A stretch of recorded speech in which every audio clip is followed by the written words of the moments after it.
नमस्कार दोस्तों, share market के बारे में बात करते हैं, निवेश इन्वेस्टमेंट के बारे में बात करेंगे CDSL लिमिटेड के बारे में। और एक अपडेट है डिविडेंड के बारे में।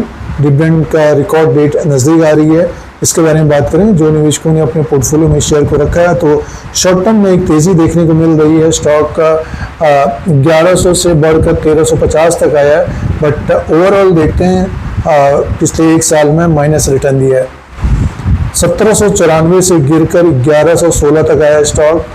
अब थोड़ी बहुत एक तेज़ी देखने को मिली है, बाजार में भी तेज़ी रही है, बट लॉन्ग टर्म की बात करते हैं तो काफ़ी अच्छा रिटर्न दिया है निवेशकों को। बट ये कि ऊपर के लेवल से स्टॉक गिरा है, तो जो डिविडेंड का डिटेल है उसके बारे में बात करते हैं। जुलाई के मंथ में रिकॉर्ड डेट है। शेयर प्राइस का जो ट्रेंड है वो बेरिश ट्रेंड है, शॉर्ट टर्म में एक अप ट्रेंड देखने को मिल रहा है और आगे Q1 के भी नतीजे आएंगे तो देखना पड़ेगा कि उसमें क्या परफॉर्मेंस होता है। सबसे पहले जो डिविडेंड का अपडेट है, डिविडेंड का जो अपडेट है उसके बारे में मैं बताऊंगा। देखिए, 12.75 पर इक्विटी शेयर के हिसाब से कंपनी ने डिविडेंड का अनाउंसमेंट किया था और इसका जो रिकॉर्ड डेट है 17 जुलाई 2026 है। एक्स डेट भी 17 जुलाई 2026 होगी। डिविडेंड का पे आउट डेट का अपडेट नहीं है। AGM होगा 30 जुलाई 2026 को और इसके 30 दिन के अंदर डिविडेंड का पेमेंट हो जाएगा। मान के चलिए कि अगस्त के मिड तक डिविडेंड का पेमेंट होगा। देखिए, डिविडेंड पाने के लिए क्या होता है कि जो रिकॉर्ड डेट है, एक्स डेट है, उससे पहले खरीदारी करना पड़ता है।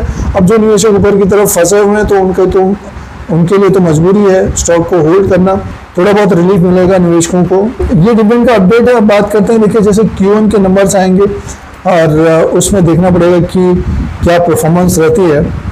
इसका जो लास्ट क्वार्टर में आपने देखा होगा, जिनके पोर्टफोलियो में शेयर होगा तो नतीजों के ऊपर जरूर ध्यान देना चाहिए। लास्ट क्वार्टर में इसका जो रेवेन्यू था वो था 268 करोड़ का था, 19% कम हुआ था और प्रॉफिट 79 करोड़ का था, 39% कम हुआ था। इसीलिए स्टॉक में तेजी नहीं आ रही दोस्तों।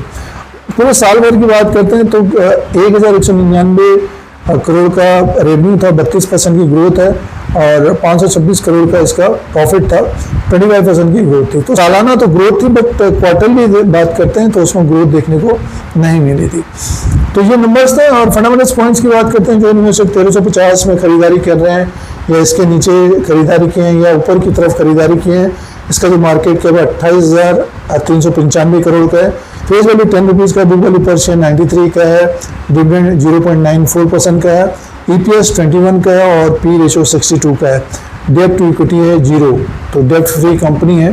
तो एक ये प्लस पॉइंट है कंपनी के साथ। बट ये कि जो स्टॉक प्राइस है वो एक तरह से प्रीमियम में काम कर रहा है, तो आगे जो नंबर्स होंगे वो महत्वपूर्ण होंगे, तो वैल्यूएशन बढ़ता हुआ नजर आएगा। मार्केट में रैली बनती है, जैसे कि अभी रैली बनी 23,000 के आसपास से बढ़कर 24,500 तक गया है। इसके बाद जो रैली 25,000 को क्रॉस करता है, तो इसमें भी एक रैली देखने को मिल सकती है। टेक्निकली जब ये 1500 के ऊपर क्रॉस करता है तब ये फिर अपने हाई तक जाता हुआ दिखाई दे सकता है।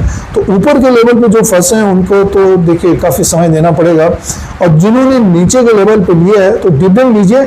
शेयर में अगर रैली बनती है 1400 का एक रेजिस्टेंस होगा और वहाँ से भी एक अच्छी खासी रैली बन सकती है।